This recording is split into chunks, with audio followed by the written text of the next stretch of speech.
Here's a typical bunch of kids getting some good, healthy outdoor exercise while at school. But what will these kids do for fun when they get home this afternoon? Odds are they'll go inside to play with one of these things, a Nintendo Game Boy or an NEC Turbo Express. It's hard to find a 10-year-old boy who doesn't love to play video games. Today we'll take a look at the fascination and the technology of computer games on this edition of the Computer Chronicles.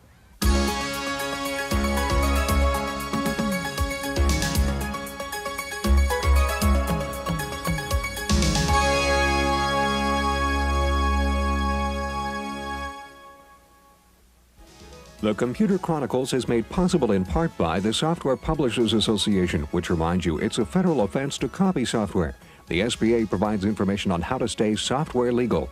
Funding is also provided by PC Connection and Mac Connection, and by Byte Magazine and Bix.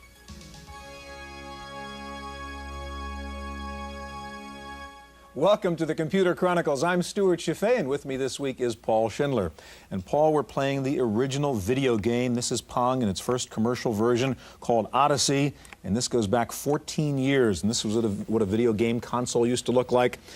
These are what the cartridges here used to look like. They weren't very complicated. This was the old controller. If you help me, though, we're going to jump ahead 14 years.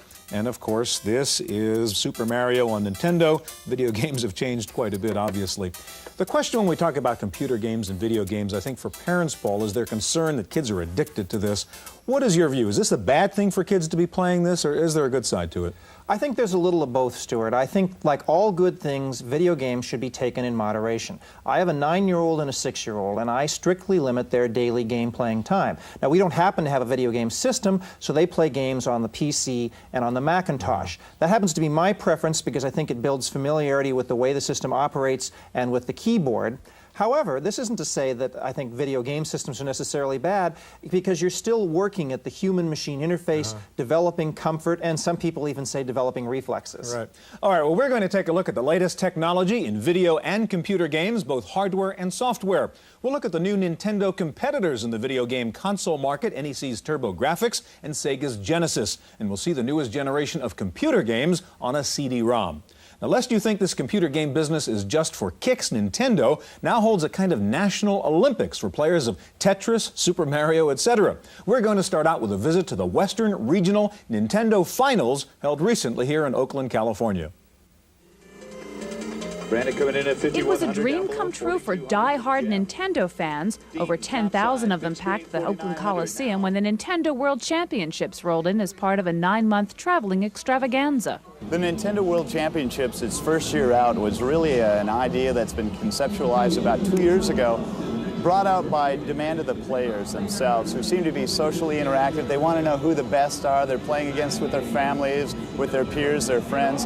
This is a way to bring Nintendo out of the house and into a show and really give those kids the spotlight that they deserve.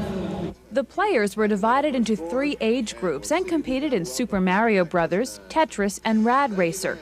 The winner with the highest combined score earned a spot in the finals in Hollywood and perhaps a shot at electronic stardom. The 3-day event also featured a power walk that highlighted brand new Nintendo games not yet on the market. Game counselors were also on hand to give tips to kids on improving their game skills. Such innovative marketing has helped keep Nintendo on top. The keys of the success of Nintendo is the fact that they're always ahead of the market. In other words, they're always introducing new games from some of the hottest movies, some of the latest trends. They're always keeping one step ahead of everybody.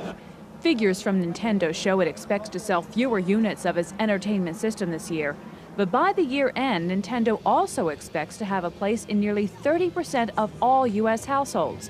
The company's success clearly lies in churning out the popular software titles to run on those machines. I think the success of Nintendo will go on forever, really indefinite, because it's like having a VCR in your home. Once you have the hardware, you have this choice of software. There's some over 450 games now, and with the Game Boy, there's some 700 games out there. So the choice will always continue once you have the game in your home.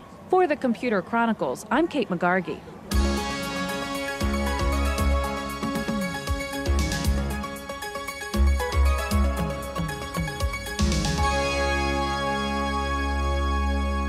Computer games can be educational, and one good example is the newest game from Maxis called Sim Earth. And here to demonstrate the game is designer Fred Haslam. Also with us to show us the latest wrinkle in game software on a CD-ROM is Dave Reardon of Cinemaware. Paul? Fred, when you're designing a game like this, how do you balance the entertainment values versus the education values?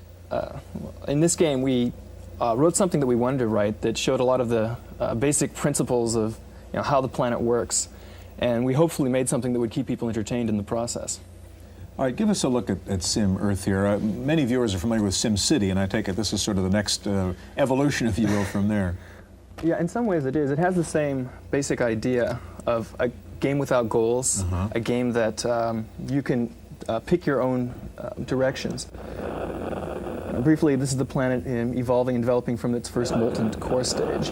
Not necessarily the planet Earth. No, not necessarily planet Earth. Although that is an option, a scenario you can play. So you can basically play this game from the creation of the planet, if you will, yes, up until modern times. Exactly. Okay. Now, eventually oceans would form on that, and then life would appear. And this is the same planet a little bit later, in the middle of the evolutionary stage. And here's a representation of all the various vegetation on the planet. Here's a representation of all the animals. And we can jump in briefly over here and look at some of the different species that have evolved. And we use a pretty standard evolutionary chart, what creatures come from what. Dinosaurs come from reptiles, birds come from dinosaurs. Okay, as you move ahead, I take it at any stage, I mean, as player, you can mess around with the variables and change things and so on. Yes, you can.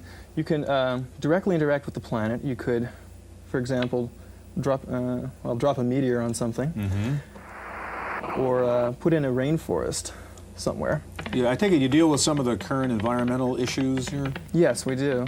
Some of them, not all of them. So when you put in a rainforest, then the planet itself and the life interact with that, and it either grows or shrinks depending on what would actually happen under those circumstances. That's right. Now, to look over here and find where the cities are located. Oh, there they are. And on this demonstration planet, it turns out people weren't the winners, is that right? Yes, that's right. The reptiles became intelligent on this one. One of the fun alternatives to try and do is to try and pick a class of animal and make that the intelligent life. Insects, for example, is a very good one to try for. Now, this planet is developed using only biosolar and hydroenergy, has never touched fossil fuels. And I'm going to give them free rein to use that right now.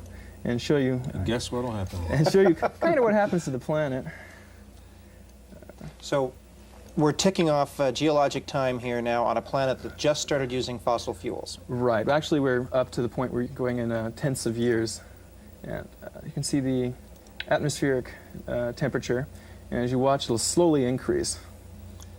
And this will have a dramatic effect on the vegetation. The yellow is desert. Yeah, a little greenhouse, a little desert. Yes, and the desert will start to grow. As I said, games can be educational. Huh? We want to turn over to David now and take a look at your newest thing from Cinemaware and explain what the hardware is so we know what we're looking at. Well, we're looking at a standard PC with a CD-ROM drive attached to it. Now, this can either be a standalone CD-ROM drive or in some of the new computers that actually include the drive. Okay, let's take a look at the game you're going to show us here. Okay, the first thing we're going to see here is the title screen. This is Defender of the Crown. This is our Robin Hood story. Right. Cinemaware basically takes our favorite movies and makes interactive versions out of them. In this particular one, you're trying to become the King of England. Okay. Now, the thing that you'll see first is, and hear first really, is that this is a full orchestral score coming off of the CD-ROM.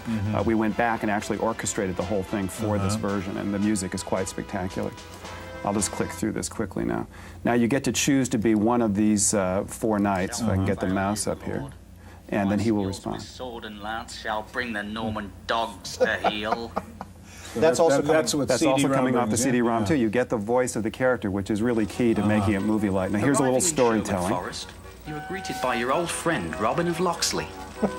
Many years have passed since you served with Robin. So there's our friend Robin, and he will come to our aid 3 times in our search to become the king. Now you can form alliances and you can attack other castles and so on. What about the action part here? Well, we're going to get to that right here. Guys? Sure. Okay. Now here's the map of England. You see the existing castles. You also see your resources. And then I'm going to have some options here. Now you can see I can hold a tournament, go raiding, and so on. So I think the first thing I'll do is I'll gather everybody and hold a tournament here. So Are you picking up some of the video from the CD-ROM as well? Well, all the computer code is on the CD-ROM, I that's see. correct. Yeah, so we have better animations like this. And then you'll see the trumpeteers come in here with a big fanfare. And I'm just going to click through this so that we can get to the thing. Now here we are, Wolfric is a decent jouster. And we're going to pick an opponent. The tournament begins. Again, the animation is a lot better than we can do because we just have more space on the disc. I'm going to pick Edmund here, and we're jousting for land instead of, or for fame rather, instead of land. And now you're going to see the movie shot of him riding out. This is us. Little establishing shot. Yeah, there. little establishing shot. And then we're going to cut to the player's point of view on the horse for the actual joust. Now, see, I have control of the lance here. That's your mouse and moving. That's my mouse moving the lance, and he's. Yeah. Oh, I think he got me. I think it does look like you missed him. I'm toast. Yeah. And then you'll hear a little audio feedback here about how you did. Thus ends your day in the lists of Ashby. You were not champion, but your deeds will be remembered. Leaving for home, you vow to bring glory to your name. That's great. So that's Defender of the Crown CD-ROM version. That's correct. All right. Well, there's no question that kids are fascinated by video games and computer games, but why? Well, we went to a video game arcade to find out. The road to success is a bumpy ride fraught with complicated twists and turns. But ask any of the kids here why they play, and the answer they give is simple. It's pretty fun. It's kind of hard, though. I just like playing it in school. It's fun, like, because you're like playing basketball and you can punch each other and everything. This video game arcade in Mountain View, California is typical of those scattered around the country. Children pile in shortly after noon on weekends to match wits with an electronic bad guy. For about 75 cents, they shoot, punch, and hammer their way to victory. The store manager says it's a way for the youngsters to unwind. The adult goes out, he socializes, he relaxes with his friends. When they come here after school, relieves tension, and they're able to have fun. The child needs a place to vent frustration, and it's better to vent the frustration playing one of these games than to go out and vent the frustration on a pier and end up maybe in trouble with the local authorities, and that we don't want. This arcade boasts about 60 game consoles, and it rakes in over 2,000 tokens every week. That's 25 cents per token, but not all of that money comes from the kids. The kids come here and they can do practically anything, and I'm a grown man and I can't do this. And it frustrates me, but it's a lot of fun, you know. The arcade occasionally uses gimmicks like a birthday or retirement party to pull in customers. But what could be the real reason they come to play video games at an arcade? I'm kind of bored of my Nintendo. For the Computer Chronicles, I'm Kate McGargy.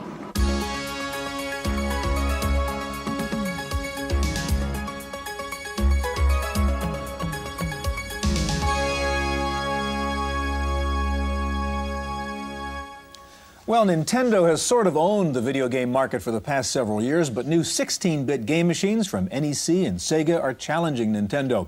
Here to show them off are Al Nielsen, Vice President with Sega of America, and also Bob Faber, Vice President with NEC Technologies. Paul?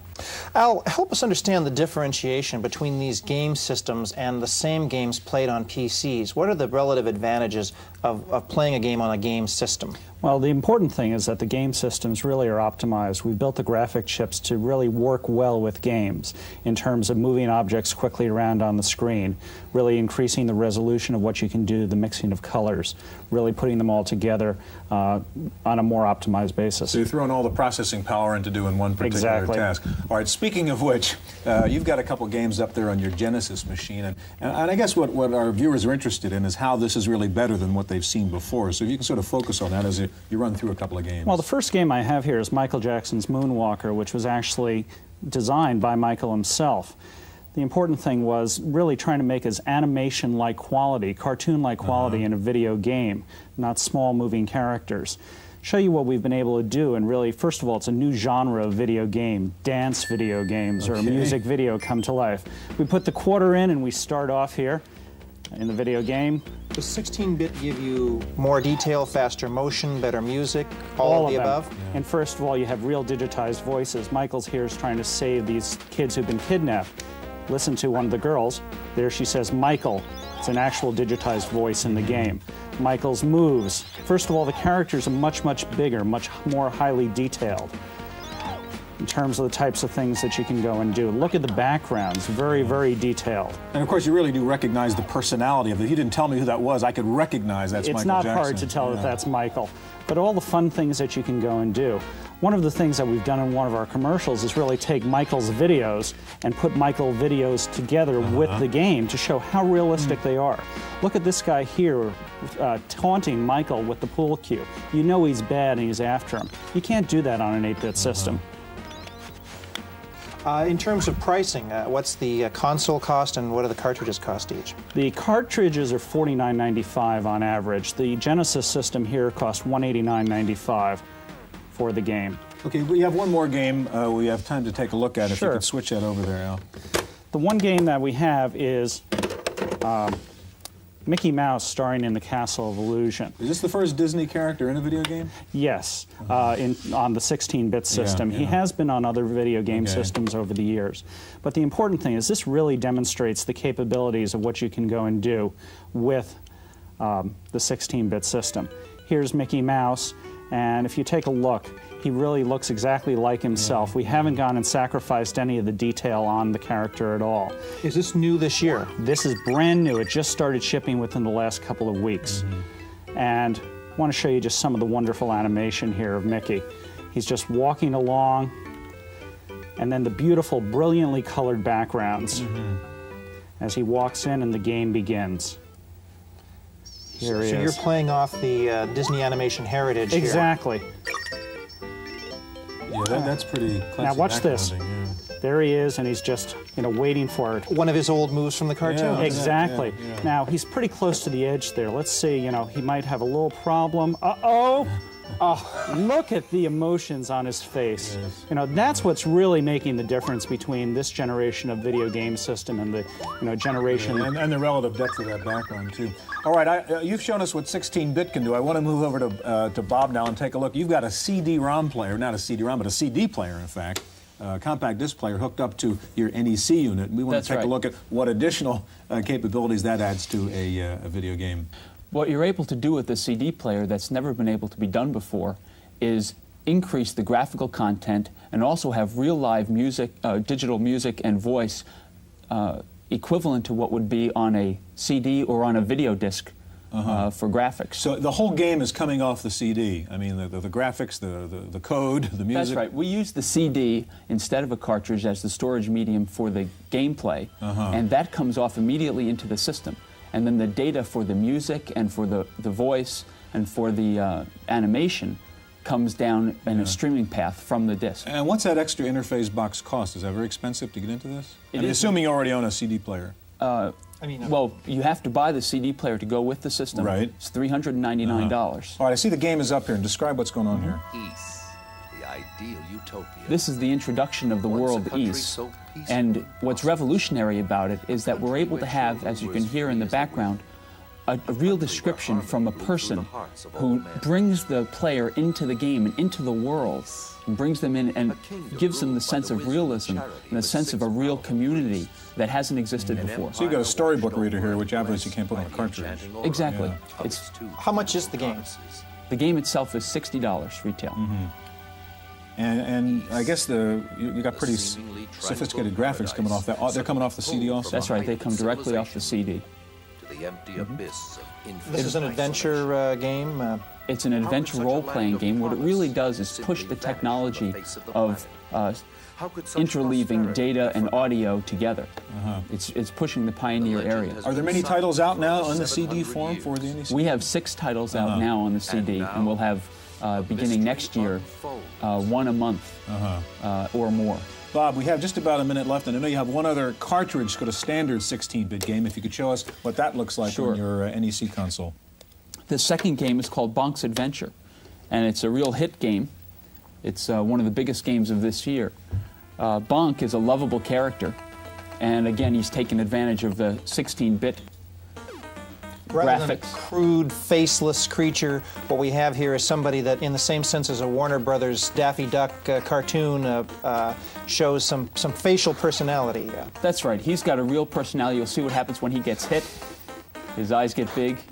He uses his head. He's a cave dude whose only weapon is his head. Yeah, so really watching this, I mean, you're looking at, if you don't mind, a kind of Mario kind of thing, only but with more personality, more characters, which you're able to get in here with. That's with right. The 16 more bits. realism, more depth, greater colors.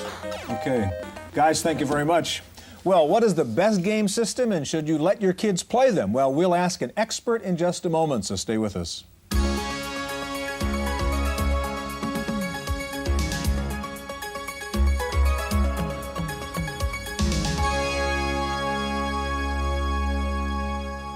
Joining us now is Russell De Maria, video game analyst and expert and author, as we can see, of 4 books on video games. Welcome, Paul. What is the difference, in your opinion, between the PC platform and the video game cartridge platform? Which is better? Better is a hard one to answer. It really is a matter of what you want to play. There is some difference, and the main difference right now is in the complexity of games. I think you've seen something with Sim Earth. That will be on some video game consoles eventually, but right now you tend to see more of the shooting games, the action games, and some role-playing, which is starting to get very complex on the video game consoles. Differences are not so great. Looking at the video game console part of it, I mean, every parent's running into that store now with the kid trying to figure, well, I don't know, from Nintendo and TurboGrafx and Sega and all this stuff. How does a consumer make a decision? I mean, what's the right kind of game environment to get into? Can you answer that? It's a hard one to answer because there's a lot of technological differences between the games. But one of the things that I always tell people is look at the games themselves. If something excites you, that's probably the system you want to get. And you may have to make some choices because there will be exciting games on all systems. It's the same old computer story. Start with the software and get the hardware that'll support that. Exactly the same principle. Yeah. Well, I'd like to get to the question that Paul and I started out with at the very beginning, because the concern is about the video games and almost addiction, as you know, that young kids and certainly boys have for playing a lot of these video games and computer games. Is it bad? Is it good? What should a parent do where you got a kid who just won't stop playing the games? My feeling is that the sense of addiction, which is really more of an obsession, is something that comes from environment and from a lack of communication. I really like to see parents actually talk to their children and say, what are you doing here? And you'll be amazed to find out that children will say, oh, I'm doing this and that and the other. They'll find out there's a lot of procedural thinking going on, even in action games. And the more you're interested, the less of an issue it becomes. We all know that children make issues out of things that we object to. Do you limit the game playing of your own children? No, I've never had to. The only thing I limit is if they start to get too worked up in the game, get frustrated, I have them calm down and stop, slow down. But as far as the other thing, I've never had to. They play outside all the time, and they only play games some of the time. Quickly, and last point, what about the violence in some of these games? Does that concern you? It does concern me a little bit. I see games as a platform to the future with simulations and learning, and I think we're going to have to deal with what people want. Violence seems to be part of it right now, but I think it's leading to much greater things. Russell, thanks very much. That's our look at video games and computer games. Stay tuned now for this week's Computer News.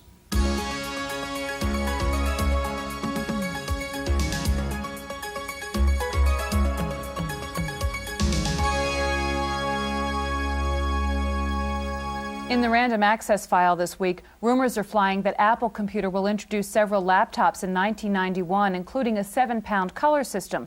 The lightweight portable is to be based on Motorola's 68030 processor and will have 8-bit color video technology. 7 major computer manufacturers, including Tandy, Fujitsu, and AT&T, are attempting to set a de facto standard for multimedia by releasing similar systems that support multimedia extensions to Microsoft Windows. The announcement means improved hardware support for a clearly defined multimedia platform. This should make it easier for software developers to create multimedia applications. Motorola's 68040 microprocessor is finally available. The million-transistor chip has been delayed almost a year. The 68040 chip has been plagued by technical difficulties, particularly with the multiprocessor functions. At the same time, Next Computer has started volume shipments of its 68040-based Next Station and the new Next Cube machine. 040 upgrade boards are also available for users of 030-based Next computers. Taking a look at this week's top 10 software titles for the Macintosh, Mac Connection reports that After Dark is in the #1 spot, followed by Disk Doubler. In 3rd place is Adobe Type Manager, and Semantic Sam is 4th. And in 5th place is Quicken for the Mac. Rounding out the top 10 are Correct Grammar, Mac Utilities, Microsoft Word, Where in Time is Carmen Sandiego, and Suitcase 2. Apple is trying to fix a bug that slows performance of complex applications in several Macintosh models. The bug is in all models of the Mac 2CI, 2SI, 2FX, and LC. Apparently, it only affects applications that place unusually high demands on the Mac Memory Manager. Toshiba plans to market several versions of a high-speed notebook computer with a processing speed 3 times faster than those currently available. They will feature a fluorescent side-lit display for greater brilliance. Toshiba also plans to introduce a new laptop with an advanced color display in the first quarter of 1991. Time now for Paul Schindler in this week's Software Review. One of the most popular uses for either the PC or the Macintosh is the creation of banners. Until now, the programs that created banners were fairly simple-minded. Banner Mania has changed that decisively. The big problem has always been dreaming up ways to make a banner unique. Now, they've taken care of that here by automatically cycling through many of your options first in an animated opening screen. You have a choice of layouts: small over large, large over small, medium over medium. There's a variety of prepackaged color choices, or select your own, and the list of effects is seemingly endless. The program will cycle through them by itself if you wish. If the program gets close to what you want, lock down one aspect and just allow the others to change. You have the choice of a variety of fonts as well as a variety of effects within the fonts. Both the effects and the font list are so long they run off the bottom of the screen. There's also a number of ready-made banners as well. Banner Mania is $60 from Broderbund Software in San Rafael, California, and is available for both the PC and the Mac. For the Computer Chronicles, I'm Paul Schindler. Microsoft doesn't expect to release DOS 5.0 until sometime next year, but if you can't wait that long to find out about it, pick up Banton's new book, the PC Configuration Handbook. The appendix covers key changes, including a new utility enabling most of the operating system to be loaded into the high memory area or extended memory. The book also covers installation, which appears to be an easier job than in earlier versions. And finally, have you ever thought about how much a business meeting really costs? The Institute for Better Meetings has released a software program to tell you just that while you meet. The product, called the Meeting Meter, looks like an old-time taxi meter on your PC and updates the total fare every 1/10 of a minute. The fare is based on the meeting participant's actual or estimated salary. A budget can be preset, activating an alarm when the meeting has run out of money. And that's it for this week's Computer Chronicles. I'm Kate McGarkey. The Computer Chronicles is made possible in part by the Software Publishers Association, which reminds you it's a federal offense to copy software. The SBA provides information on how to stay software legal. Funding is also provided by PC Connection and Mac Connection, and by Byte Magazine and Bix. For a transcript of this week's Computer Chronicles, send $4 to PTV Publications, Post Office Box 701, Kent, Ohio 44240. Please indicate program date.